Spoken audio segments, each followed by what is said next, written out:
Formulaire de remboursement et votre demande sera étudiée et vous serez remboursé. Alors pourquoi je dis 15 jours? Ceux qui à la fin du shiur, c'est tout.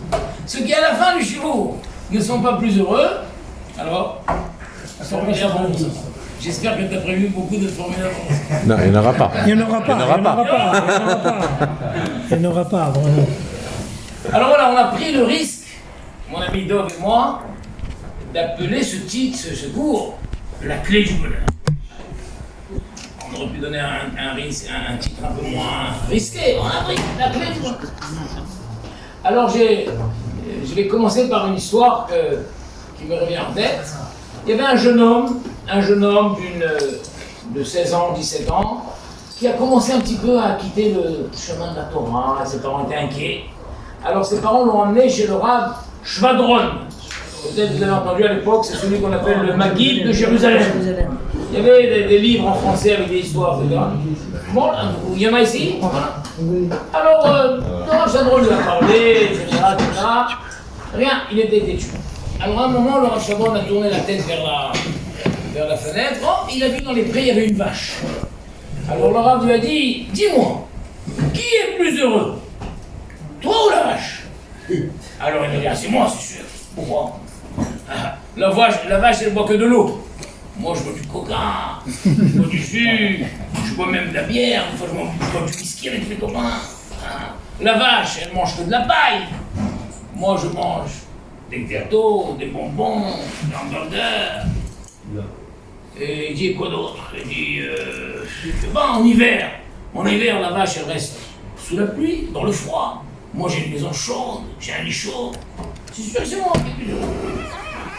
Le Rav me dit, d'accord, mais dis-moi, quand tu étais petit, des fois, à force de manger des bonbons, ça t'est arrivé d'avoir des caries, tu as eu mal aux dents, oui. Et ta maman t'a amené chez le dentiste, et il a dit, oui, tu as déjà rencontré une vache chez le dentiste? Et des fois, en plein hiver, quand tu dis que c'est ta maison chaude, et ton lit chaud, mais des fois, tu n'as pas attrapé un coup de froid, tu as eu un rhume, tu as eu la grippe, tu as eu une angine, tu as eu une otite, et tu grelottes et tu frélottes, et le docteur vient. Oui, ça m'est arrivé. Tu as déjà vu une vache qui a la grippe, qui a ça? Ah non. Et du coup, il se met à pleurer, le jeune. Pourquoi tu pleures? Ah ben, tout compte fait, dommage que je suis pas une vache. Alors il lui a dit, c'est triste d'en arriver là. C'est triste d'en arriver là. Mais en vrai, c'est pas de ta faute. Tu commets l'erreur que toute l'humanité commet. Toute l'humanité. Dès qu'un homme, un jeune homme, une jeune fille, arrive vers 14, 15 ans, hein, et alors les parents disent, mais enfin, t'es plus un enfant maintenant. T'es plus un enfant. Tu es un adulte. Il faut que tu commences à réfléchir à la vie. Alors réfléchis. Qu'est-ce que la vie peut t'apporter? Qu'est-ce que tu attends de la vie? T'es plus un enfant. Réfléchis. Et tout le monde. Réfléchis, qu'est-ce que tu attends de la vie? Qu'est-ce que la vie peut t'apporter? Alors, quelqu'un dit, qu'est-ce que j'attends de la vie? Je profitais. Je profitais de ma vie. Je kiffais ma vie, comme ils disent les jeunes. Je kiffais la vie. Et qu'est-ce que la vie peut m'apporter? Elle peut m'apporter d'abord beaucoup d'argent. Et facilement, comme ça je pourrais vivre selon mes rêves. Selon mes rêves. Dernièrement, il y a une jeune fille, j'ai eu de la peine. Une jeune fille qui avait du mal à trouver un chidour. Enfin, elle a trouvé un chidour. Une fille formidable. Après, une dame me dit, vous savez, Rav, une telle, elle a rompu ses fiançailles. Oh, un mois avant le mariage. Pourquoi? Je connais le garçon, il est très bien le garçon. Elle dit, oui, il la faisait pas assez rêver. Ça veut dire quoi ça, rêver? Alors on dit, c'est une jeune fille, elle a le droit de rêver. Ça veut dire quoi? C'est quoi cette histoire-là? Tu cherches un mari, qu'est-ce que j'aime? Moi, je voudrais un homme qui va me faire rêver. C'est quoi cette histoire? Mais en vrai, parce que le monde est éduque comme ça. Moi, je me rappelle même quand j'étais en troisième. Je sais pas si c'est comme ça maintenant, mais avant seconde, première, terminale, il fallait choisir la section A, B, C, D, je vois. Je sais pas si c'est toujours comme ça. Non, ça change avant. Moi, j'ai fait A littéraire. Et c'est pour ça que je me suis trouvé conférencier.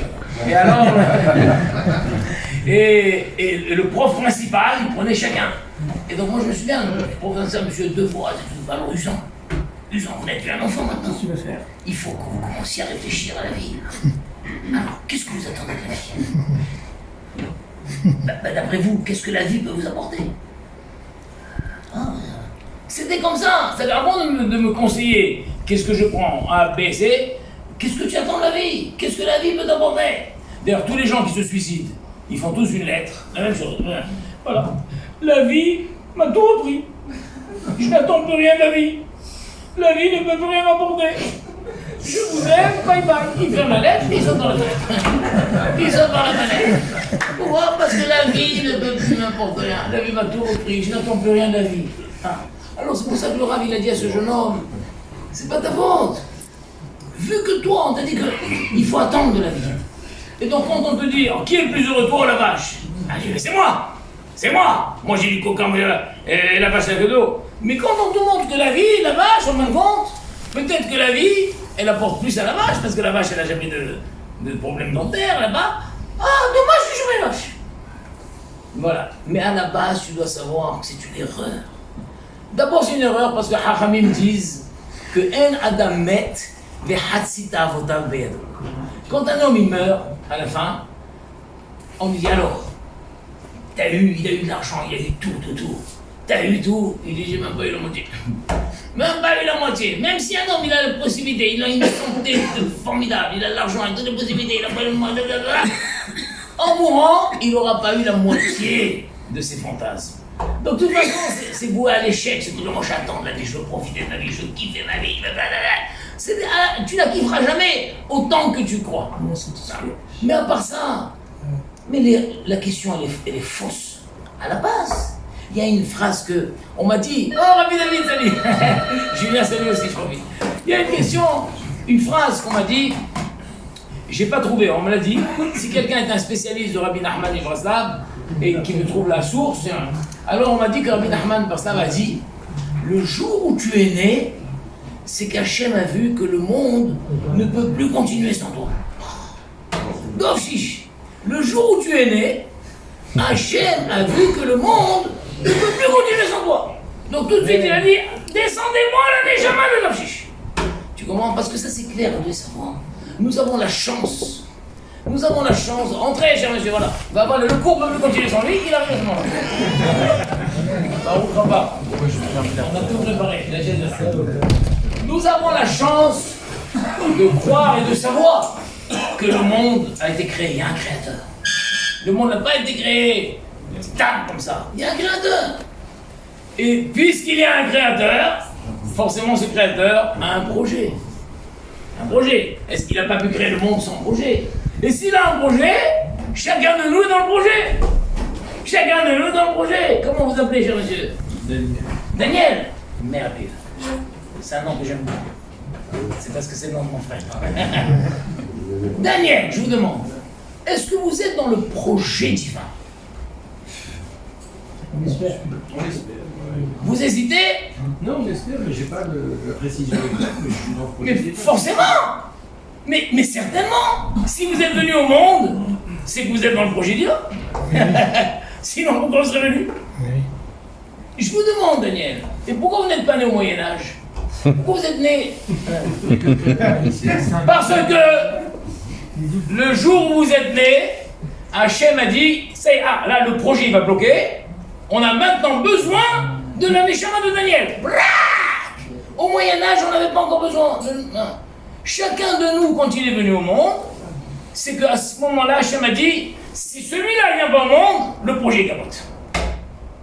Le jour où tu es venu au monde, c'est qu'Hachem a vu que le monde ne peut plus continuer sans toi. Ni sans toi, ni sans toi, ni sans toi, ni sans toi, ni sans toi. Jusqu'à présent, il a prouvé, mais à partir de maintenant, il ne peut plus. Donc Daniel, je vous demande, est-ce que vous êtes dans le projet d'Hachem? Oui. Évidemment. Évidemment. Et le monde ne pouvait plus continuer sans moi, et c'est pour ça que je suis venu. Tu comprends? Donc à partir du moment où je suis dans le projet d'Hachem, et le monde ne pouvait plus continuer sans moi, donc une fois que je commence à réfléchir à la vie, on m'a dit que la question c'est, et qu'est-ce que j'attends de la vie? Qu'est-ce que tu attends de la vie? Mais c'est une erreur. C'est pas ça la vraie question. La vraie question c'est, qu'est-ce que la vie attend de toi? Quand on dit, tu sais quoi, on pouvait plus avancer sans toi. Voilà, je suis là. Et qu'est-ce qu'on attend de moi? La vraie question, c'est qu'est-ce qu'on attend de toi? Béhémet, si j'ai réfléchi une fois, si on veut prendre la grande différence, combien il y a 8 milliards de gens dans le monde? 8 milliards. entre l'éducation, tout, l'éducation, les parents, l'école, les livres, partout, de 8 milliards d'humanité, ces 8 milliards d'humanité n'ont qu'une seule question. Qu'est-ce que j'attends de la vie? Qu'est-ce que j'attends de la vie? Je veux profiter de la vie, le maximum, je veux m'éclater. Qu'est-ce que la vie peut m'apporter? C'est ça la grande question universelle. Et à côté de ça, il y a un petit peuple qui éduque ses enfants en disant, mon fils, voilà, aujourd'hui c'est bar mitzvah. Tu n'es plus un enfant, tu es un gadol. À partir de maintenant, tu vas commencer à réfléchir à la vie. Et bien tu sais, oui, c'est quoi? Tu dois, à partir de maintenant, tu dois te demander, qu'est-ce que la vie attend de toi?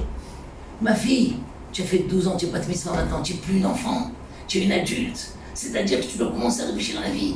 Et quoi? Tu commences à réfléchir, qu'est-ce que la vie attend de toi? Il y a un seul peuple au monde qui éduque ses enfants, qui éduque. Qu'est-ce que la vie attend de toi? Parce que le monde ne pouvait plus continuer sans toi. Et maintenant que tu es là, on attend de toi. D'un côté, tu dis, oulala, mais elle est dure cette question. Qu'est-ce que la vie attend de moi? Simple. La réponse, elle est simple. Que tu donnes un sens à ta vie. La plupart des gens vivent, ils n'ont aucun sens à leur vie. Donne un sens à ta vie. À quel jour il attend de toi? Tu es venu au monde, donne un sens à ta vie. Si toi tu donnes un sens à ta vie, toi tu donnes un sens à ta vie, alors le projet continue. À quel jour on dit quelle différence entre les êtres humains et les animaux? Les animaux, ils vivent. Les êtres humains, chacun que je mets au monde, je veux qu'il vive et qu'il donne un sens à sa vie. Moi, il y avait une fois un jeune industriel de 40 ans, peut-être 35 ans. Alors il prenait, super dynamique et tout, là il atterrit ici, il reprend un autre avion ici, il va au Congo, il va comme ça, un jour en plein aéroport de Roissy, bah, crise cardiaque, infarctus, je sais pas quoi, bam, à l'hôpital et tout. Ça finit par arriver chez moi, démoralisé complètement le bonhomme. Alors ils m'ont dit, écoutez, vous pouvez pas lui remonter le moral un petit peu? Bon, je ne connaissais pas, donc je suis parti. À peine je rentre comme ça, il me voit, il me dit, dans un état terrible, il me dit, on ne m'avait pas prévenu que ma vie pouvait basculer en un instant. Je reprends cette phrase. On ne m'avait pas prévenu que ma vie pouvait basculer en un instant. Alors bon, j'ai failli rentrer dans le débat avec lui. Qui t'a pas prévenu? Qui devait te prévenir? Qui devait te prévenir? Tchaïkovski là, Tchaïkovski. Alors il en voulait, on m'avait pas prévenu que ma vie, qui devait te prévenir? Après je pensais si, il en voulait à sa femme sûrement, que sa femme lui a pas dit ralenti, il en voulait à ses parents, il en voulait au docteur. On m'avait pas prévenu que ma vie pouvait basculer en un instant. Et donc moi j'ai failli lui dire, non, on vous a prévenu. Je suis sûr que votre femme a dû vous dire parfois, écoute, je t'en supplie, lève le pied un peu. Lève le pied, c'est trop. Je suis sûr que vos parents ont dû vous dire, et vous dit, calme-toi un peu, calme-toi un peu. Je suis sûr que votre médecin a dû vous dire, écoutez, levez le pied, c'est trop. On vous a prévenu, mais vous n'écoutiez pas. Mais moi, je suis pas rentré dedans. Pardon. Quand il m'a dit, on m'avait pas prévenu que ma vie pouvait basculer en un instant, je lui ai dit, avec un gros sourire, au contraire, maintenant, vous allez pouvoir donner un sens à votre vie. Dites-moi, votre vie avait un sens? Non. Vous occupiez de votre femme, vous occupiez de vos enfants, vous occupiez de votre propre spiritualité. D'un avion, votre vie avait un sens? Ben non. Et ben maintenant, vous allez pouvoir donner un sens à votre vie. Moi j'ai dit comme ça, il a relevé les épaules. Il a dit, maintenant vous allez pouvoir vous occuper un peu plus de vos enfants, vous occuper de votre foyer, vous occuper de votre propre spiritualité. Maintenant vous allez pouvoir donner un sens à votre vie. Et c'est ça caché maintenant. C'est ça caché. Alors quand je dis donner un sens à sa vie, il y a au moins 4 niveaux. Premier niveau, ça veut dire choisir une activité qui a un sens. Tu dois travailler, quelque chose. Choisis peut-être une activité qui a un sens. Tu as le choix entre 2 métiers. S'il y a un métier, par exemple, où tu rencontres des gens, où tu fais du bien à des gens, choisis ça. Moi, par exemple, j'ai une fille, je lui dis, ma chérie, bien qu'au niveau de la société, ce que tu fais n'est pas valorisant, mais moi, si j'étais une femme, j'aurais fait ce métier. Qu'est-ce qu'elle fait comme métier, ma fille? Elle est cuisinière pour une yeshiva. Je lui dis, mais c'est le plus beau métier du monde. Tu as des parents qui étudient la Torah de la journée, ils savent qu'à 1h15, ils vont avoir le bon repas. Il y a des parents des fois, Ils veulent pas aller à l'Yeshiva, après ils disent non, sinon je vais rater le repas. Je rencontre des parents des fois qui me disent, ah, vous êtes le père de madame Madeleine, mon fils il ne parle que des repas de la Yeshiva. Je fais des repas c'est comme si c'était des enfants. Tu te rends compte, tu es une femme, tu n'étudies pas la Torah, mais tu cuisines pour des bachourim qui étudient la Yeshiva, mais ta vie elle a un sens. Ta vie elle a un sens. Moi si j'étais une femme, j'aurais choisi ce métier. Cuisinière pour une Yeshiva. Qu'est-ce que tu t'en moques que dans la société, c'est moins vu qu'une femme qui est dans la high-tech ou pas high-tech. Tu cuisines pour une Yeshiva. T'as compris comme c'est beau? Donc ça c'est le manière générale. Choisis un métier, choisis quelque chose qui a un sens. Bien. J'ai rencontré à Marseille, quand j'ai dit ça, il m'a dit, je peux me permettre, moi je fais des pralines. Il fait des pralines sur le marché. Il fait des pralines sur le marché. Mais chaque fois qu'il y a un juif qui achète, il dit viens ici d'abord. Il lui met les tuiles. Il lui met les tuiles derrière le sang. Je dis mais voilà, c'est formidable. Votre vie, votre métier a un sens. Vous vendez les pralines, mais derrière, vous mettez les tuiles aux gens. Donc ça déjà, choisis une activité qui a un sens. Si on te propose de ranger des archives dans les caves de la Banque de France, des archives de 30 ans, vous avez tout regardé, est-ce qu'il y a un sens? Bon. Si on te propose de détruire des documents toute la journée, est-ce qu'il y a un sens? Choisis, donc ça t'aide. Choisis une activité qui a un sens. Un métier qui a un sens, tu sens que tu fais du bien. Ça c'est. Mais à part ça, à part le choix de la vie, de l'orientation de la vie, d'une manière générale, dans chaque situation, essaye de donner un sens à chaque situation. Nous vivons toute la journée des centaines de situations. Donne un sens. Une fois, il y avait un rat, il avait deux bachourim qui portaient leur valise. Ils vont, ils marchent. Et voilà. Il dit, vous allez, on va à la gare, on rentre chez nous, c'est la fin. Ah, c'est dommage. Vous pourriez donner un sens à cette situation. Qu'est-ce que Laura veut dire? Là, vous êtes des simples porteurs. Je ne savais pas que vous étiez des porteurs. On n'est pas des porteurs, on porte notre valise. Vous pourriez donner un sens. Mais qu'est-ce que Laura veut dire? Eh bien, échangez vos valises. Que chacun porte la valise de l'autre. Quand tu portes la valise de l'autre, waouh, je porte la valise de mon copain. T'arrives à la maison, tu dis, maman, aujourd'hui, j'ai fait une grande mitzvah. Quoi? J'ai porté la valise de mon copain. Quoi, tu as porté deux valises? Non, lui, il a porté la mienne. Mais ça revient au même. Ça revient pas du tout au même. Quand tu portes ta valise, tu portes ta valise. Porte ta valise, aucun sens. Mais quand tu dis à l'autre, toi, on va donner un peu de sens à ça. Moi, je porte la tienne, toi, tu portes la mienne. Et donc, moi, je te fais un reset, toi, tu fais un reset. C'est comme ça que le rabbin voulait leur dire, maintenant, vous allez à la maison. Vous allez toute la journée être confronté à des situations auxquelles vous pouvez donner un sens. C'est ça qu'Hachem veut. La plupart des gens disent, pourquoi tu as fait ça? Stam, il y a le mot stam en hébreu. Stam. Moi par exemple, j'adore quand je vois en Israël, en France, non, je m'en moque. Mais en Israël, des fois le jeudi soir et tout, tu as les grandes queues dans les grands magasins au Sherrad et tout. Les grandes queues qui sont là, là. Et tu vois la petite caissière, elle est épuisée. La coupaïte, elle est épuisée, la pauvre, elle est sous-payée. Et sous-payée, le type, le code barre il marche pas, donc elle doit taper tous les numéros. Des fois elle voit pas le numéro, elle appelle la caisse centrale, les gens lui disent Maher, elle est là. Et moi je vois ça, je me régale. Je me régale. Pourquoi je me régale? J'attends mon tour, et en attendant mon tour, je prépare la belle phrase qui va lui redonner le sourire. Encouragé. Tu comprends? Je suis encouragé. Et donc, alors que les gens ils attendent. Attends, qu'est-ce que tu fais? Mais j'attends. Ben, donne un sens. J'attends.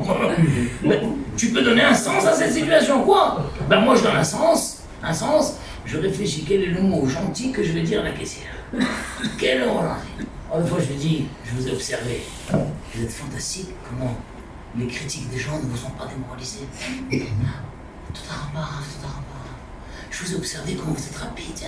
Je prépare ma phrase, donc ça y est, je vis une situation qui a un sens.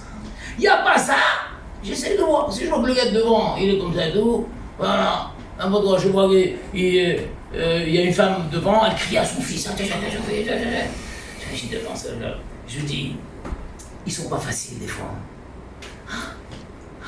Ils sont pas faciles des fois. Ah oui, qu'est-ce qu'il a fait pour qu'on l'écrire comme ça là? Ah oui, t'as des bêtises, il me dit là. Ça y est, j'ai donné un sens. Tu vis une situation, donne-lui un sens. Non, moi par exemple, tu t'arrêtes au feu rouge. Tout ça, ce que je fais, c'est en Israël, parce qu'on est parmi des juifs. Les goyim me disent, mais tu viens d'Israël. Moi, quand je m'arrête au feu rouge, au feu rouge, au passage clouté, tu t'arrêtes. Le gars, il traverse, tu vois, tu peux à ce moment-là. Et ben moi, quand je m'arrête, je fais ainsi. Vite passer. Et le gars dit, au lieu de dire, traverse, espèce d'idiot là. Allez, dépêche un peu, tu vas pas traîner en retard. Traînard, va. Tu comprends, au téléphone, il y a un traînard qui m'énerve, j'ai envie d'écraser celui-là. Tu fais une situation, la loi t'oblige de t'arrêter. La loi t'oblige d'arrêter. Tu t'arrêtes. Qu'est-ce que t'as fait là? Ben, je me suis arrêté. Mais pourquoi tu t'es arrêté? Mais c'est la loi.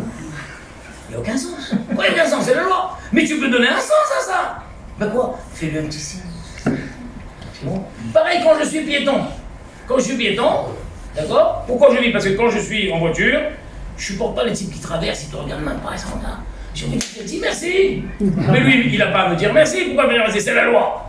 Tu comprends? Et ben moi, quand je suis piéton et que je traverse, Bien sûr. non seulement t'en as en bas, je fais mine d'accélérer un petit peu. Pourquoi? Parce que je lui montre que je suis confus qu'à cause de moi, tu as dû freiner ta course. Alors j'accélère un peu. Pourquoi? Parce que quand je suis en voiture, je suis très pressé, j'ai envie de leur dire aux gens accélérez, je m'en suis accéléré, je suis content d'accélérer. Donc quand je vois un qui accélère, mais ça me fait plaisir. Alors, moi l'autre jour, j'ai vu un qui a accéléré. Alors un de mes enfants dit, ah papa, il fait comme toi, il accélère. Il a dit non. Il a peur que papa l'écrase.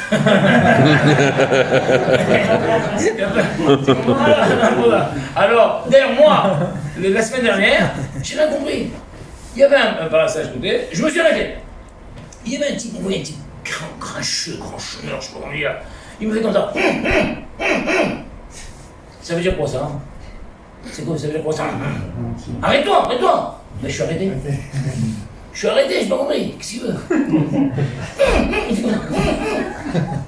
J'étais troublé, je voulais ouvrir la fenêtre. M'attends, je suis arrêté. J'étais troublé. Ça m'a pris au moins 2-3 heures pour comprendre. J'ai tout compris. Parce que moi j'ai un défaut, mes enfants frères ils savent, je conduis vite. Et donc je conduisais vite.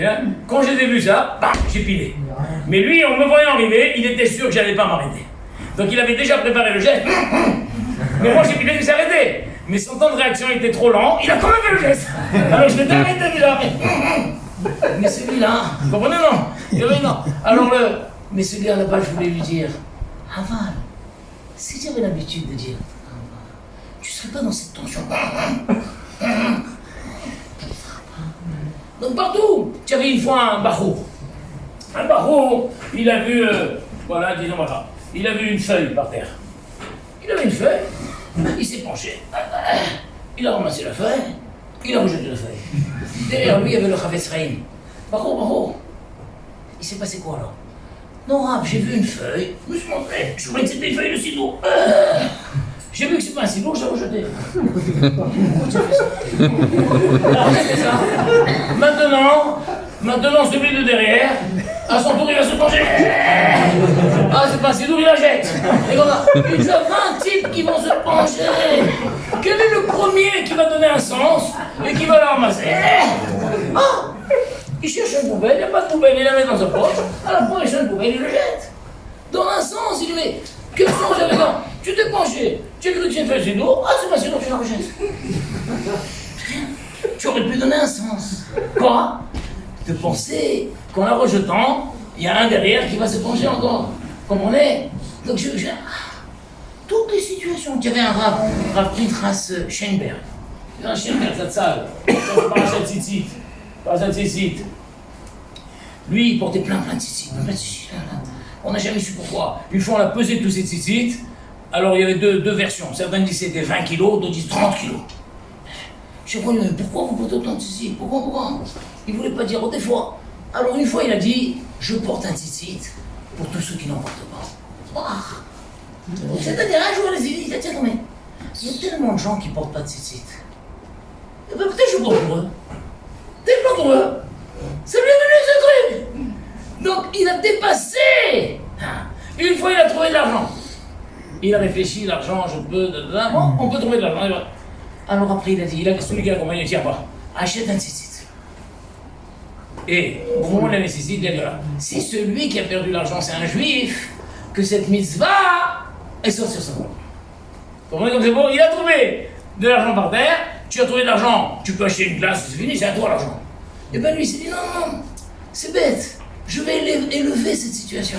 J'ai trouvé de l'argent. Au lieu d'acheter une glace, tu vois, je vais acheter un tzitzit. Et si celui qui a perdu l'argent, c'est un juif, que le tzitzit que je mets, que la mitzvah, est soit sur son nom. Vous comprenez comme c'est beau? Ça veut dire, c'est à toi de te casser la tête. C'est à toi de te casser la tête. Chaque situation que tu vis, essaye de ne pas la vivre sans bon. Bon, voici pas un sens. Voici tu peux me faire. Là, un mot gentil, là, quelque chose comme ça, là, c'est gentil, là. Donnez un sens. Il y avait un rave. Plusieurs rabbinim, on a raconté sur ça. Plusieurs rabbinim qui faisaient des fois le sioum à chasse, mais tout le temps ils disent voilà, aujourd'hui c'est un sioum spécial. Pourquoi? Aujourd'hui j'ai terminé telle macérette, cette macérette je l'ai étudiée pendant les temps d'attente. C'est une chose extraordinaire. On passe tous notre temps, notre vie à attendre. Des fois tu es invité à un mariage, tu attends. On attend. Il n'y a rien, le rata n'est pas là, le rav n'est pas là, on attend. Qu'est-ce que tu donnes? Des fois tu attends le bus, des fois tu attends chez le médecin, tu attends. Et bien ce rave il s'est dit mais il y a tellement de temps d'attente dans la vie. Tellement de temps d'attente dans la vie. Je vais donner un sens à tous mes moments d'attente. Tu comprends? Donc lui il vient d'aller haram, il avait sa petite guémara, il met la feuille. Et au bout de 1 an, 2 ans, 3 ans, il dit voilà quand j'ai étudié cette guémara, pas à la yeshiva, je l'ai étudié dans tous les moments d'attente. Tu comprends? Maintenant, à notre niveau, imaginons que nous, on n'étudie pas. Mais systématiquement, tiens, moment d'attente, je vais envoyer des SMS. Je prends mon répertoire, A, B, C, D, E, voilà, A, qui c'est que j'ai Voilà, A, Anaël, Maman Lévy. Eh ben, cher Anaël, Maman Lévy, comment vas-tu? Pourquoi vous pensez à moi? Non, la vérité, je suis en train d'attendre chez le médecin.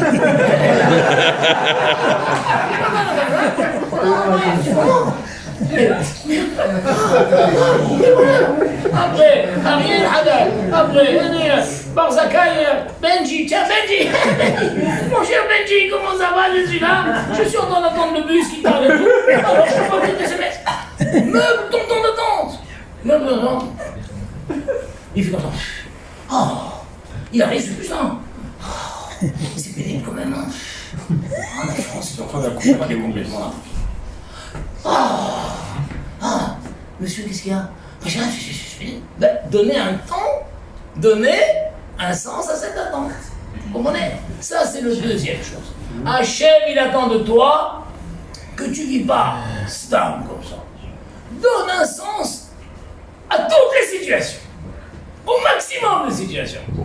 Et les gens, les grands personnages, sont des gens qui, dans chaque situation, trouvent un sens. C'est ça. Ça, c'est des choses faciles. Maintenant, troisième niveau. Donc, j'ai le premier niveau, l'orientation de ma vie, je choisis une orientation qui a un sens.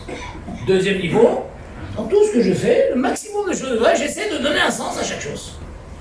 Troisième chose maintenant, c'est plus dur. C'est plus dur. Dans la vie, à part ce qu'on fait, il y a tout ce qui nous arrive. Tout ce qui nous arrive, ça nous arrive.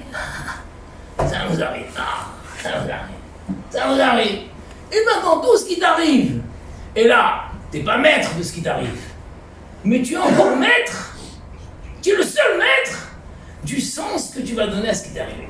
Moi, j'étais avant de venir, ils m'ont fait appeler à la Torah, ils m'ont donné, alors, tiens, je vous raconte une petite histoire simple. J'ai donné 100 shekels. Après, j'ai dit, voilà, je vais donner 100 shekels avant de prendre l'avion. J'ai ouvert le portefeuille, j'ai trouvé, j'avais un billet de 100 shekels neuf et 2 billets de 50 shekels tout vieux. Tout vieux. Au début, j'ai dit, allez, je vais me débarrasser des 2 vieux. Après, j'ai dit, non, c'est pas joli. C'est pas joli, c'est d'accord. Alors, j'ai sorti le billet neuf. Classe. Donc déjà, je venais de donner un sens. Vous comprenez, je donne un sens. Au lieu de dire, je profite. Des fois, tiens, un pauvre, il demande, c'est d'accord. Tu profites en vrai. Le gars, il sait pas le pauvre. Mais tu profites, tu fais comme ça. Tu fais comme ça. Toutes les petites pièces, tu profites. En vrai, tu te débarrasses des petites pièces. Menteur, man, lui croit. Au contraire, donne-lui la belle pièce d'1 €. Ne te débarrasse pas. Si tu te débarrasses des petites pièces, mais si tu gardes les petites pièces et tu lui donnes le euro, tout neuf, que tu aurais voulu garder, tu viens d'élever cette situation. Tu viens d'élever cette... Alors moi déjà, donc j'ai donné un sens. J'ai donné le neuf. Moi j'arrive chez le Rav là-bas, le Rav il a 85 ans. Je le trouve endormi sur sa chaise comme ça. Moi c'est honteux, je ne veux pas le réveiller. Bon, alors j'ai pas remis les 100 shekels dans mon portefeuille, je les ai remis dans la poche. Après je sais pas si tu connais les bras, il y a Coca-Cola, en face de Coca-Cola il y a une pompe à essence. J'arrive, je lui dis mets-moi 100 shekels. Hein? Non, pas c'est celle qui est à l'entrée de l'autoroute. En face c'est Delec, la rouge. Delec. Moi je vais comme ça, je sors. Je trouve pas les 100 shekels. Bizarre. Bon. Alors, je me résous à lui donner ma carte bleue. En Israël, j'évite de donner la carte bleue parce que pour le moindre déficit, refus et tout ça et tout, la carte bleue, j'ai perdu. Alors, voilà. Vous comprenez? Bon, je donne la bleue. Après, je me mets de côté, je cherche partout. Ah, ça va, j'ai retrouvé ma carte bleue. Alors, je cherche partout. Les 100 shekels. Et je me résous à comprendre quoi? Que j'ai perdu les 100 shekels, que j'ai perdu. Et sûrement, quand j'ai retiré les clés de la voiture, ils sont tombés. Oui. C'est pas la première fois, que j'ai perdu de l'argent.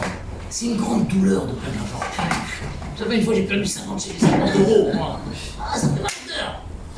Écoutez, peut-être Misroute que je préparais le cours pour vous. Cette fois-ci, je n'ai jamais eu ça dans ma vie. J'étais heureux. Tout d'un coup, je me suis dit, comme là où j'ai perdu, c'était sur le passage de la Yeshiva de Polovitch. Alors j'ai dit, je suis sûr que c'est un vrai, un Kolenman qui a trouvé ça. J'ai fait une fila, j'ai dit, bonjour là ma chaîne, fasse que ce Kolenman qui a trouvé 100 shekels, qu'il achète du bon manger pour ses enfants aujourd'hui. Et je dis, Hachem, je te remercie de m'avoir aidé à faire tzedaka besséder. C'est fabuleux ça. Encore une fois, j'ai vécu un événement dont je ne suis pas maître. Ça m'est arrivé, j'ai perdu l'argent. Je peux revenir sur cette arrivée. Alors c'est à moi de dire où je dis, purée, tout ça à cause du Rav. Il dormait ce Rav, mais il a qu'à prendre sa retraite et c'est fini. À cause de lui, j'ai perdu. C'est quoi ça? Hachem, je comprends pas. Je voulais faire cette affaire, j'ai perdu, je comprends rien. Mais qu'est-ce que c'est? Mais moi, immédiatement, Bidon Mazadik, Boboina, yes, comme. Boina, Gambo. Moi, immédiatement, j'ai donné un sens à ce qui m'arrivait. Immédiatement, j'ai un sens. Je suis sûr. Et si quelqu'un me dit, qui te dit que c'est un Kolenman qui les a trouvés? Qui te dit? Mais peu importe, c'est ce que je me dis moi. Parce que le Rav Rotender nous disait que la plus grande richesse d'un homme, c'est sa liberté. Des fois, quelqu'un dit, enlève-moi tout, mais ne m'enlève pas ma liberté. Allez, me note. On lui enlève la liberté. Non, monsieur. Ma suprême liberté, et ça personne ne pourra me l'enlever, c'est que je suis libre de donner un sens à quoi qu'il m'arrive. Moi je donne le sens. Et ça personne ne peut me l'enlever. Il faut des médicaments pour me l'enlever. Moi il y a le Steipeler. Le Steipeler, quand il a fait le chidour avec sa femme, il a dit, écoutez mademoiselle, je vais vous raconter une histoire. Si vous comprenez mon histoire, je me marie avec vous. J'étais dans l'armée russe, il y avait des exercices de tir. Une fois, il y avait un exercice de tir le Shabbat. Je ne savais pas comment faire l'exercice de Shabbat à tout. Alors je me suis dit, au lieu de tirer droit, comme ça, je me retourne et je tire à l'envers. Je tire à l'envers. D'accord? Fait mes chinouilles. Alors le caporal adjudant, qu'est-ce que c'est justement tout ça? Punition. C'est quoi la punition dans l'armée russe? Tous les soldats se mettent, ils font 2 rangées, et le gars il passe, et chacun avec la crosse il lui donne. Et là, il fait 5-6 pas, il tombe à genoux. Il continue, il rampe, il est en sang à dos. S'il réussit à sortir, ça y est, il est gracieux. Il a dit, vous devez savoir, la plupart meurent au milieu. De recevoir des coups de crosse entre les bras. Et ben moi, j'étais en sang, j'étais là, j'ai réussi à sortir. Maintenant, ce que je vais vous raconter, c'est, est-ce que vous allez comprendre ce que je vais vous dire? Jamais j'ai eu un bonheur aussi intense. Sur chaque coup, je disais, en l'honneur du Shabbat. Aïe, il revient Shabbat Kodesh. Jamais j'ai eu un bonheur aussi grand dans ma vie. Chaque coup que je donnais, c'est parce que j'ai pas voulu transgresser Shabbat. J'étais heureux. Vous comprenez ce bonheur que j'ai eu? Une, elle aurait dit, ouh, c'est un mazo celui-là. Il aime les coups. Franchement, on doit s'en va, qu'est-ce qu'il y a? Il veut se marier avec moi ou je le tape. C'est un mazo. Non, mazo, c'est le gars qui prend le coup, tac, voilà, je sais pas le gars. Elle s'en va comme ça tout de suite. Mais là, c'est pas lui qui s'est donné les coups. On lui a donné des coups. Il peut rien changer à la situation. Il peut rien changer à la situation. Il subit. Il n'est pas maître de la situation. Rappelez-vous bien cette phrase. On n'est pas maître de ce qui nous arrive. Mais on est maître du sens. Et bien lui, au lieu de râler, au lieu de dire tout ça pour déjà mal, à chaque fois il disait aïe, les robots ça va, les robots ça va. Et ça, tu peux aller jusqu'à la mort. On va regarder à qui va. Les Romains en train de lui pucher comme ça. Et ouais, il est heureux. Heureux de Shema Israël. Heureux. Les élèves vont dire quoi? Il dit mais toute ma vie, puisque marqué Baron Afshira, sois prêt à donner ta vie pour Hachem. Et bon, aujourd'hui on le prend pour Hachem. Mais je suis l'homme le plus heureux du monde. Tu comprends? C'est toujours, rappelez-vous bien cette situation. Quoi qu'il t'arrive, tu n'es pas maître de ça. Et ta liberté n'est pas le fait d'être maître de ce qui t'arrive. Non, il y a tellement de choses qu'on fait hors de la liberté suprême, c'est que tu es le seul à donner un sens. Moi, ma mère, elle est à Shalom, je m'appelle. J'ai été nié à ma mère. Eh bien, des fois, elle se coupait le doigt en faisant la cuisine, ou des fois, quelle est la maman qui ne sait pas couper le doigt en coupant des salades?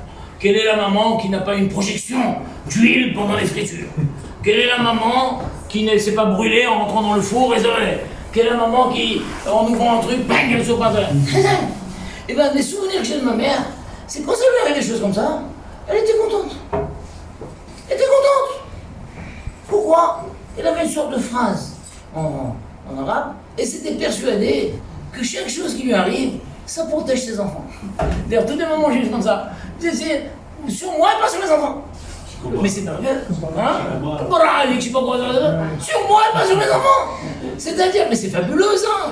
Mais quelle profondeur. Et tu gagnes, pourquoi? Parce que quand tu te coupes, ça fait mal. Mais si on te coupe, tu te dis, sur moi, pas sur les enfants, tu n'as plus mal.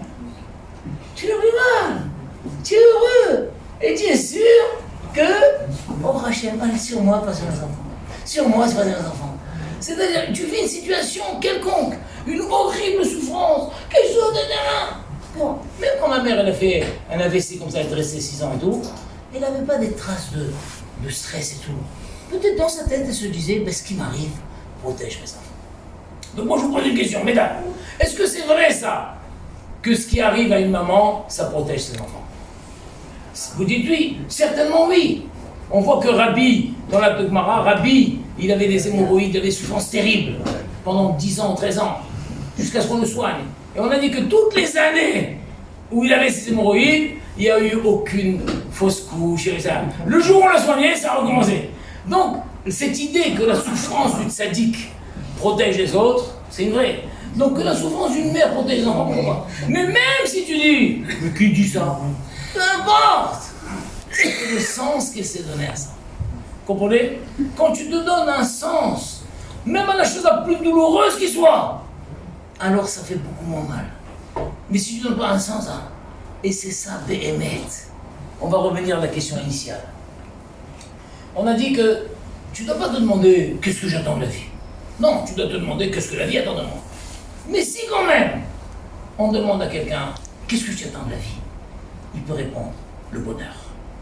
Je vais être heureux. Qu'est-ce que tu attends de la vie? Je vais être heureux. On dit tu as raison. Tu as raison. Et Hachem a créé les hommes pour qu'ils soient heureux. Heureux, le bonheur, heureux. Mais sache que le bonheur dépend de toi. Ton bonheur dépend de toi. Comment? Ben, donne un sens à ta vie. Donne un sens à l'orientation de ta vie. Donne un sens au maximum de situations que tu vis. Donne un sens à ce que tu subis. Si tu donnes un sens, tu seras heureux. Heureux. Donc si quelqu'un dit, moi j'attends de la vie, je veux profiter de la vie, je veux que la vie comble tous mes rêves, et je... Elle te donne quelque chose à la vie, elle te donne rien à la vie. Mais si... Donc c'est quoi la vraie question? Qu'est-ce que la vie attend de moi? Mais il faut que ça vienne de moi. Mais au fond de toi, tu n'attends pas quelque chose de la vie? Oui, j'attends. Je veux être heureux. Je veux être heureux. Je veux pas mener une vie malheureuse, je veux être heureux. Quand le bon Dieu m'a créé pour que je sois malheureux? Non, le bon Dieu t'a créé pour que tu sois heureux. Heureux. Alors voilà, mais je suis malheureux, c'est à cause de toi. Ton bonheur dépend de toi. Le jour où tu donneras un sens à ta vie, tu seras heureux. T'as compris comme c'est beau? Et Béhémet, c'est pour ça que le Rav Rothenberg, tout le temps, il nous disait que les gens, les jeunes, disent alors, et qu'est-ce que tu fais dans la vie? Ah ben moi je suis et toi qu'est-ce que tu fais dans la vie? Ben moi je prépare un master. Et toi qu'est-ce que tu fais dans la vie? Très bien, d'accord. Qu'est-ce que tu fais dans la vie? Qu'est-ce que tu fais dans la vie? Mais il y a une autre question, beaucoup plus fondamentale. À part qu'est-ce que tu fais dans la vie? Qu'est-ce que tu fais de ta vie? Tu comprends? Alors le gars tu lui dis, et qu'est-ce que tu fais de ta vie? Ben je prépare un master en économie. Non. Je t'ai pas demandé ce que tu fais dans la vie. Je t'ai demandé ce que tu fais de ta vie. Je vous ai dit, je prépare ça c'est ce que tu fais dans la vie. Mais qu'est-ce que tu fais de ta vie? Ça veut dire quoi? Est-ce que ta vie a un sens?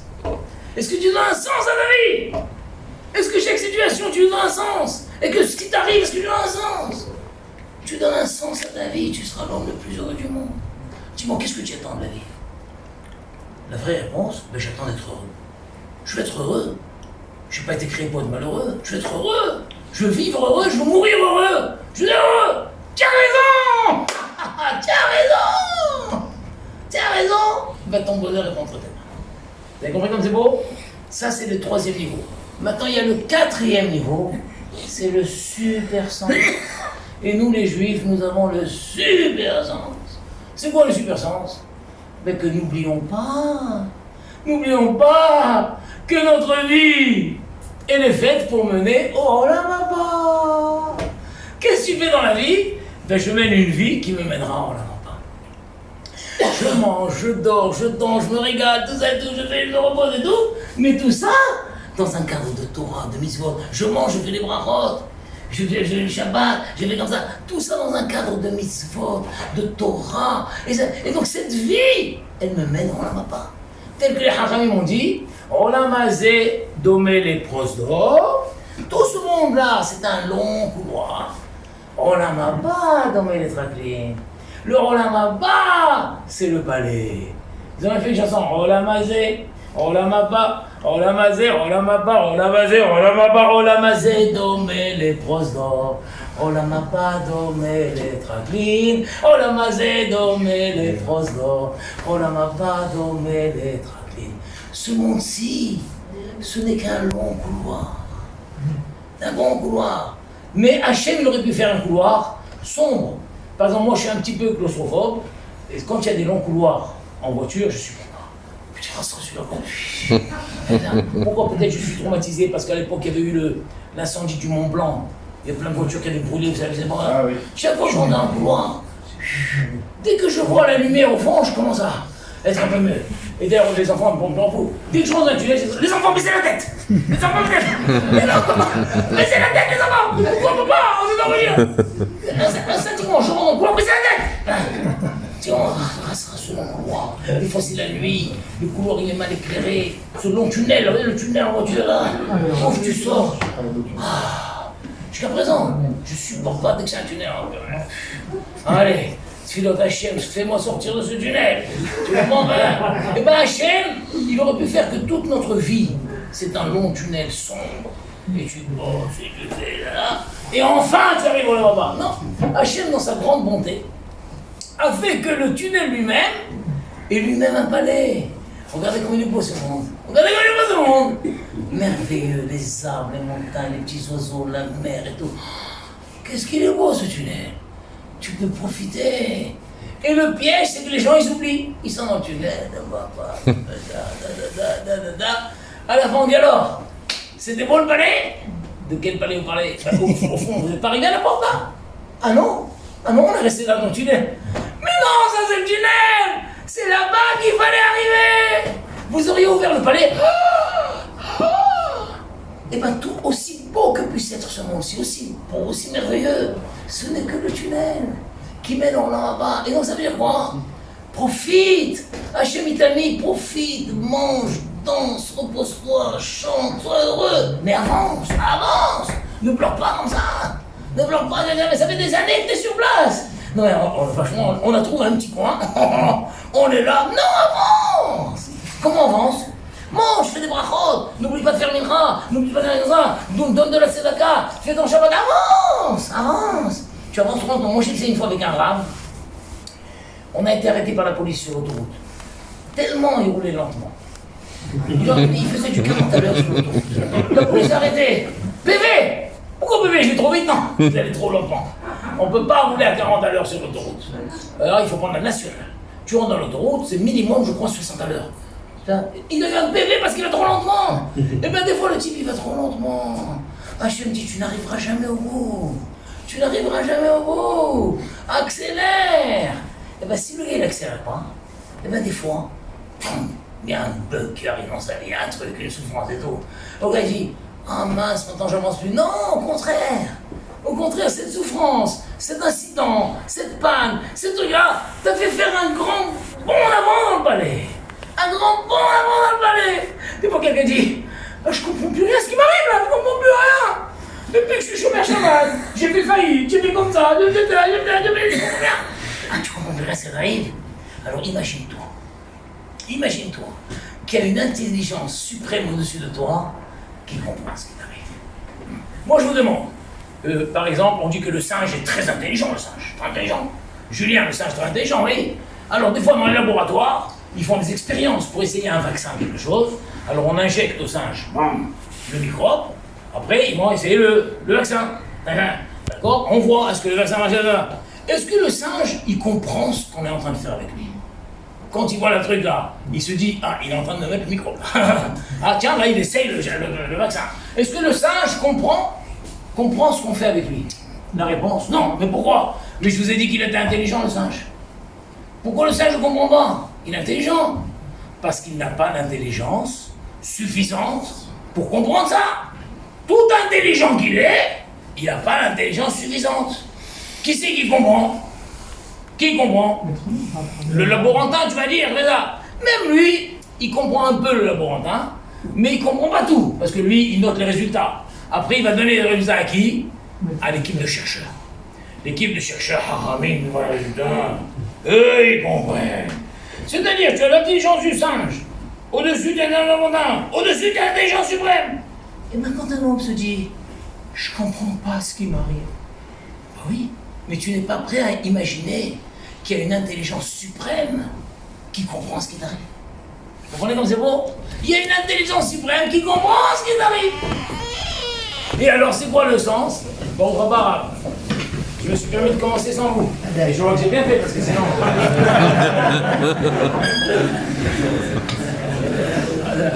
Vous comprenez? Mais il y a une intelligence suprême qui comprend ce qui t'arrive. Rappelez-vous bien ça. Chacun de nous, des fois, vit des situations. Je comprends plus rien ce qui m'arrive, j'ai rien compris, mais qu'est-ce qui m'arrive? Tous ces croûtes de trucs. Est-ce que tu es prêt à imaginer? Quand quelqu'un dit je comprends pas ce qui arrive, comment vous êtes appelé, cher monsieur? Monsieur, derrière mon frère, oui. Oui. Fragile. Fragile. Fragile, bien. Quand quelqu'un dit je ne comprends rien à ce qui m'arrive, je comprends pas rien à ce qui m'arrive. Alors, vous pouvez lui dire gentiment, est-ce que tu es prêt à imaginer qu'il y a une intelligence suprême au-dessus de toi qui comprend? Il va dire Ça dépend des personnes à qui je m'adresse. voilà, mais en vrai, à n'importe qui, dis attends, mais tu n'es pas prêt à imaginer qu'il y a une intelligence suprême. Comme le singe qui comprend pas ce qui lui arrive. Mais qui c'est qui comprend? Le laborantin, l'équipe de chercheurs. Et bien chacun de nous, aussi intelligent qu'on est, il y a une intelligence suprême au-dessus de nous. Et c'est quoi cette intelligence suprême? Cette intelligence suprême, elle n'a qu'une seule chose en tête. Nous faire avancer dans l'Olam. Avancer dans l'Olam. C'est ça le super sens de notre vie. Il y avait le Riyad, c'était un des rabbis de Lubavitch. Alors lui, il était à l'époque des communistes, c'était interdit d'enseigner la Torah, et il enseignait la Torah, il a même ouvert plusieurs centres de Torah, des centres de Torah. Ils l'ont attrapé une fois, ils l'ont torturé pour qu'il donne les adresses des centres. Rien, ne va pas dire, Alors moi, une fois, il est venu avec un pistolet. Il lui a dit, monsieur Romain, ce pistolet a fait parler plus d'un récalcitrant. Alors vous me donnez toutes les adresses, sinon j'appuie sur la gâchette. Tac. On aura vite fini. Il lui a dit, monsieur, votre pistolet fait peur à ceux qui ont plusieurs dieux et une vie. Moi, j'ai un dieu et deux vies. Si vous appuyez la gâchette, je passe de là à là-bas. Donc votre pistolet ne me fait pas peur. Hop, l'autre il a enlevé le pistolet. Tu comprends? Ça veut dire quoi? Tu vas me tuer? L'autre dit non! Ah non, vous voulez pas me tuer! Ah non, non! Ça veut dire quoi, tu vas me tuer? Je passe de là à là-bas! Tu crois que j'ai peur? Donc encore une fois, je vis une situation, je suis là. Je suis en prêté, mais je suis là. Viens, on va me tuer. Eh ben, ceux qui ont plusieurs dieux et une vie ont peur. Moi, j'ai un dieu et deux vies. Un dieu. Ce dieu, il a promis qu'il y a deux vies. Il y a là et là. Je passe de là à là. Vous comprenez comme c'est beau? Mais j'ai pas peur. L'autre, il était le Rabbi Hanan Wasserman. Il était le Rav de Barnovitch, il avait 400 élèves. Et à un moment, le chef est arrivé à un tas de pauvreté terrible, même pas du pain il pouvait acheter. Alors il a décidé d'aller en Amérique. À cette époque-là, c'est un long voyage en Amérique, 1 an aller-retour. Donc il a dit, écoutez, débrouillez-vous comme vous pouvez. J'espère dans un an revenir avoir de l'argent. Il est arrivé à New York et il a dit là-bas, est-ce qu'il y a des juifs riches? On dit, il y en a un, c'est un riche, il s'appelle Pinhas Wasserman. Pinhas Wasserman, je le connais! J'étais à l'école avec lui! Vite, faites-moi une rencontre! Non, ça ne sert à rien. Il s'appelle plus Pinhas Wasserman maintenant, il s'appelle Philippe Washington. Il a changé de nom, américain, il donne pas un sou de tzedaka, il s'est écarté du Derech HaTorah, ça vaut même pas le coup d'aller le voir là-bas. Mais je vais aller le voir.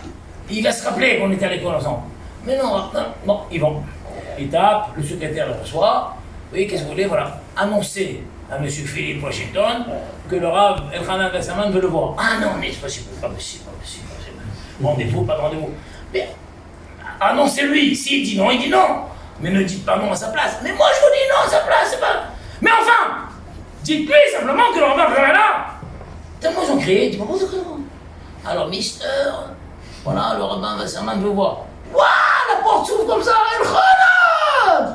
Waouh, il va s'arrêter, tu vois. Waouh, qu'est-ce que tu deviens? Waouh, j'ai Rav Kadol, toi, qu'est-ce que tu deviens? Viens, rentre, l'homme de secrétaire.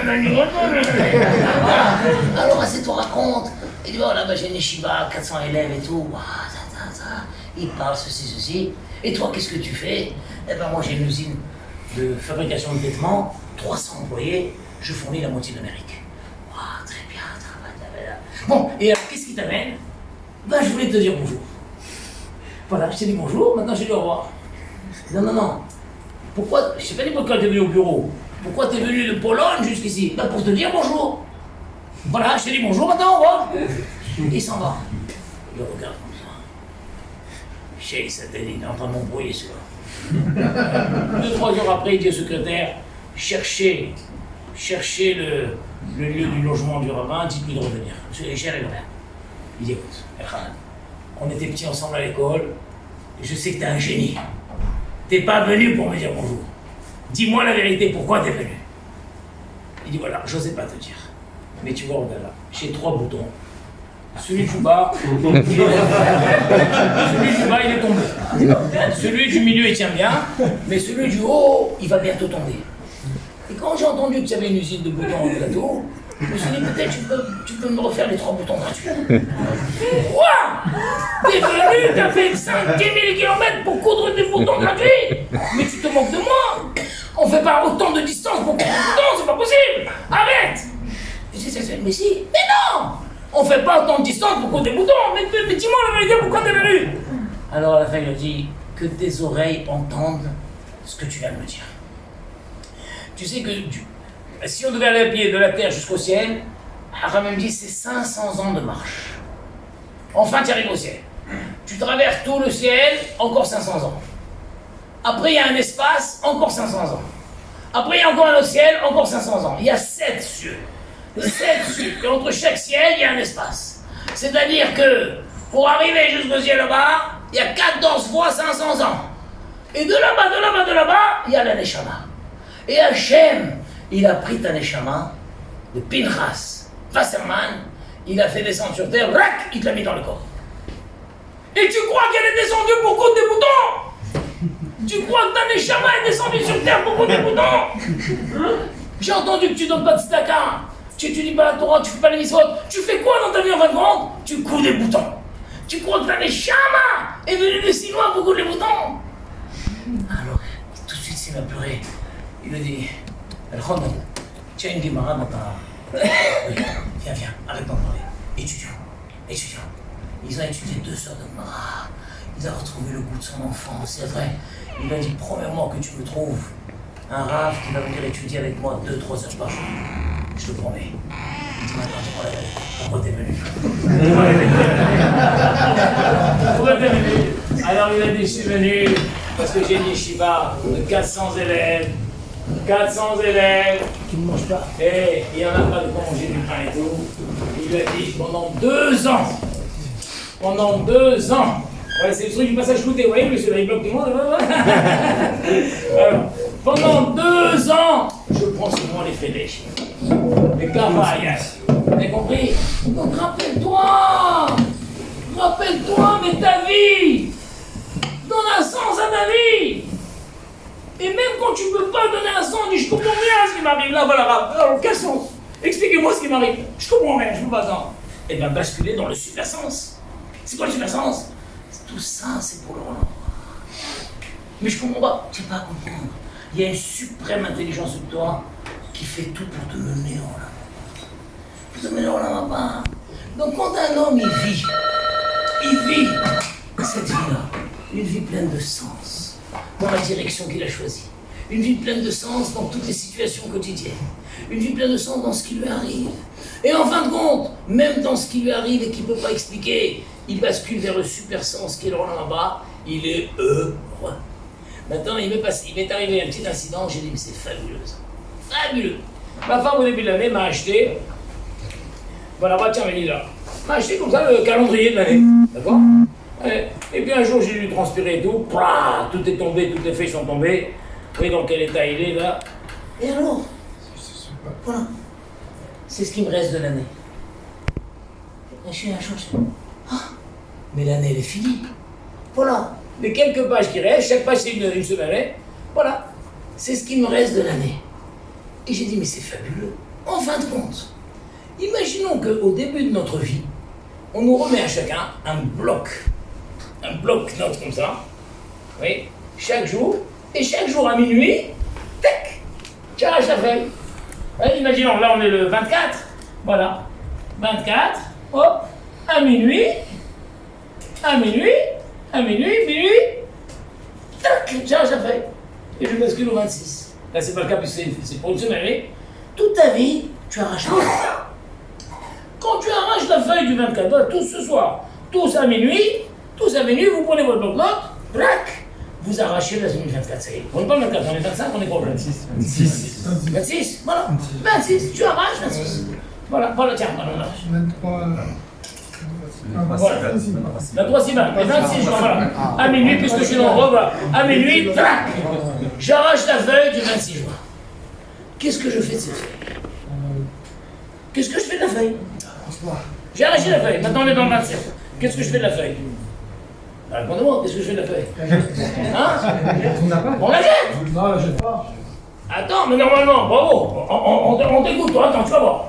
Laisse-moi dire d'abord tu prends la feuille, alors si quelqu'un, il est un petit peu poétique, voilà, 26 juin, tu es passé, hop, et... et nous, ma feuille, là. Tu comprends?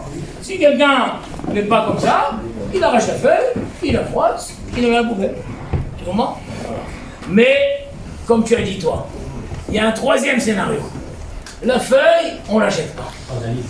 Qu'est-ce qu'on fait? Voilà, tu l'as analysé, d'accord, pas mal. Tu as analysé ta feuille, et à la fin tu la jettes, et ça ne fait rien. Le 26 juin ne reviendra plus jamais. Le 26 juin 2019, il est passé, il est mort et enterré, il ne reviendra plus jamais. Est-ce que le 26 juin 2019 reviendra un jour? Il ne reviendra plus. Donc le 26 juin à minuit, il est passé. Ça fait partie du passé. C'est fini. Donc je l'arrache et je le mets à la poubelle. Ou je l'arrache et je peux le faire rouler comme ça. Mais il y a un troisième chat. Je l'arrache, c'est vrai, mais qu'est-ce que j'en fais? Je vois le progrès. Hein? Je vois le progrès qu'il y a du jour après. Je fais quoi? Le progrès qu'il y a sur l'autre jour. Ça fait là, qu'est-ce que je fais? Et c'est ce que j'ai fait moi. Écoutez bien, quand mon calendrier est tombé, que toutes les feuilles sont finies, j'ai recomposé le calendrier de l'autre côté. Quand j'arrache celle-là, je la mets ici. J'en fais un album. Mais qu'est-ce que j'ai fait avant? Si vous voyez de loin, chaque jour, j'ai griffonné quelque chose. Chaque jour où au moins j'ai donné un sens à ma journée. Aujourd'hui, par exemple, sur la journée du 26, je marquerai conférence chez Rav Senior. Conférence avec un public très attentionné. J'ai senti que ma vie a un sens. Et je le mets là. Et à la fin de l'année, élève Rosh Hashanah, d'accord, je vais feuilleter. Qu'est-ce que j'ai fait cette année? Est-ce que mon année 2019 a eu un sens? Je feuillette. Et j'enlève les trombones et je vois. Voilà. Ah, tiens, ce jour-là, tiens, j'ai fait un chiro chez Madame Berda. Tiens, ce jour-là, j'étais à la bar mitzvah de celui-là. Tiens, ce jour-là, j'étais au kidouche de celui-là. Tiens, ce jour-là, j'étais au Keder Rachel pour faire des filotes pour ça. Tiens, là. Mais mon année a eu un sens. Mon année a eu un sens. Et quand il y a un jour vide, tiens, je ne sais pas, regardez par exemple, je suis là. Le 11 décembre, j'ai rien marqué. J'ai rien marqué. Donc le 11 décembre, un jour vide, j'ai rien marqué. Soit j'ai oublié de marquer, j'ai rien. Et je vois, à la fin, je me dis, si j'ai le bonheur d'avoir marqué dans chaque jour, j'ai pas perdu un jour. Chaque jour avait un sens. D'accord? Mais au moins, la majorité de mes vies, de mes jours. Imaginons maintenant que c'est sur toute la vie. On voit qu'il y a un passouk extraordinaire, le plus beau passouk que les femmes. Les femmes, quand elles entendent ce passouk, elles sont au 7e ciel. Quand le mari chantait, je travaille, même ça, à la fin de l'horizon de dos. Et à un moment, on lui dit, Batishak, les Yom HaHaron. J'avais dit ce passouk à l'enterrement de ma mère.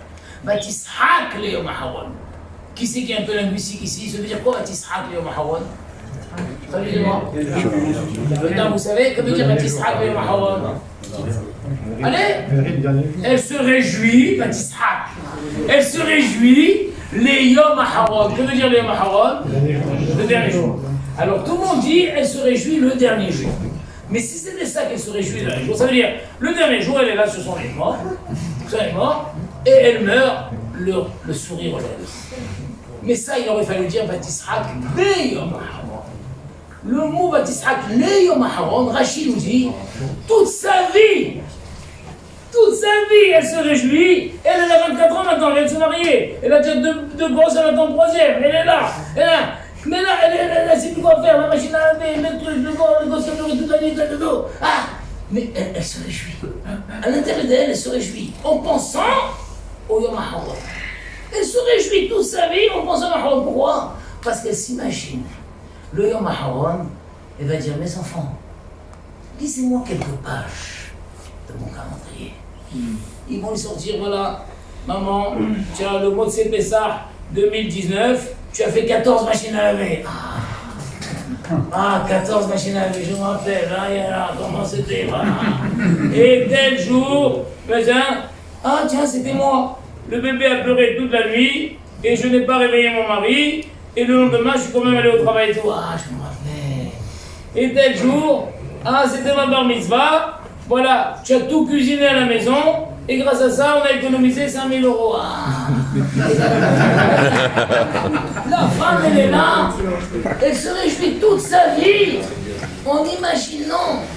C'est une chose extraordinaire. Chacun de nous doit imaginer le dernier jour de sa vie. D'accord? Je m'imagine, pourquoi pas? Pourquoi mourir dans un hôpital, dans le coma, non, je m'imagine que je mourrai entouré de mes enfants et mes petits-enfants, je serai encore lucide et je leur dirai, les enfants, ressortez-moi un petit peu des souvenirs. Ah, papa, je me rappelle ça. Maman, je me rappelle ça. Je me rappelle comment tu étais comme ça. Je me rappelle comment t'allais au marché jusqu'au bout là-bas pour acheter des pommes de terre 4 kilos. Je me rappelle ça. J'attendais ce jour-là. J'attendais ce jour-là. Et c'est ça le bonheur. Et quoi? Quels sont les derniers mots? Quels sont les derniers mots qu'on souhaite prononcer avant de quitter ce monde? Ma vie avait un sens. Ma vie a été une réussite. Ma vie n'a pas été un échec. Mais l'autre que toute sa vie, c'est quoi? Ce jour-là, t'étais là-bas, t'étais au solde. Voilà, la semaine des soldes. Ce jour-là, tu es parti au cinéma avec tes copines. Ce jour-là, tu étais au café et tu as joué à la belote avec ça. Et ce jour-là, tu étais comme ça. Yaloulette, arrêtez, je me suis dit. Arrêtez. Moi, je réalise que ma vie n'avait pas de sens. Ma vie était un échec. Ma vie était un échec. Quoi, c'est ça ce que j'ai fait toute ma vie? C'est ce que j'ai fait toute ma vie? J'ai joué à la belote, j'ai fait comme ça, c'est ça que j'ai fait toute ma vie? Oh, eh ben, tu dois te penser à ça. Réjouis-toi quand tu verras que par exemple, chaque jour que tu fais, toi tu fais ça, toi tu fais ça, toi tu fais ça, là tu fais là, tu fais là. C'est plein de sens. Non seulement tu es heureux, le jour même tu es heureux, qu'est-ce que tu es content. Mais en plus tu te projettes sur le dernier jour. Et tu diras, le dernier mot que tu diras, ma vie elle a un sens. Et tu te projettes sur le Olam Haba. Ma vie a mené au Olam Haba. Donc c'est quelle sorte de vie tu mènes? Je mène une vie qui me mènera au Olam Haba. Voilà, c'est ce que je veux vous souhaiter à tous, à tout le clan Israël, que chacun de nous soit heureux, en donnant un sens, et que notre vie mène à la fin au Olam Haba, qu'on soit tous des Bnei Olam Haba, des Bnei Olam Haba, c'est ça la vraie vie. Une fois j'étais à Paris, il y avait une conférence. Y a-t-il une vie après la mort? Dans mon silo, je voulais changer, après ça se fait pas. Je voulais dire, y a-t-il une vie avant la mort? La vraie vie, c'est au Olam Haba. Et Hachem, il était gentil, il nous a donné une vie merveilleuse. Donc soyez heureux, chantez, dansez, mangez, reposez-vous, tout ça, viens avancer! Avance! Avance vers la porte, là-bas, c'est le Olam Haba. Et quand tu ouvriras cette porte, on croyait que c'était là le palais, mais c'était que le couloir, le vrai palais, il est là-bas. Mais ça Hachem, qu'on soit tous heureux des Bnei Olam Haba. Amen. Alors, on est plus heureux maintenant. Oui.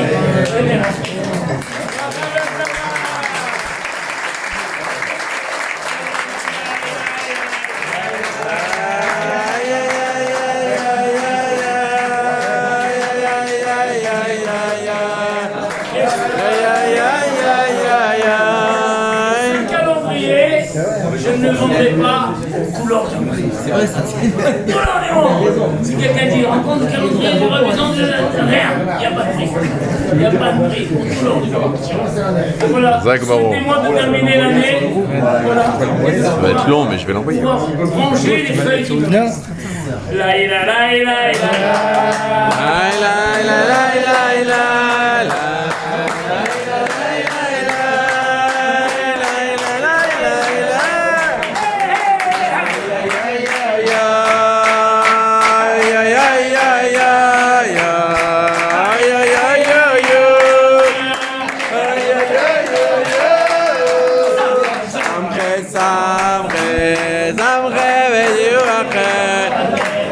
Samre, samre, samre, samre.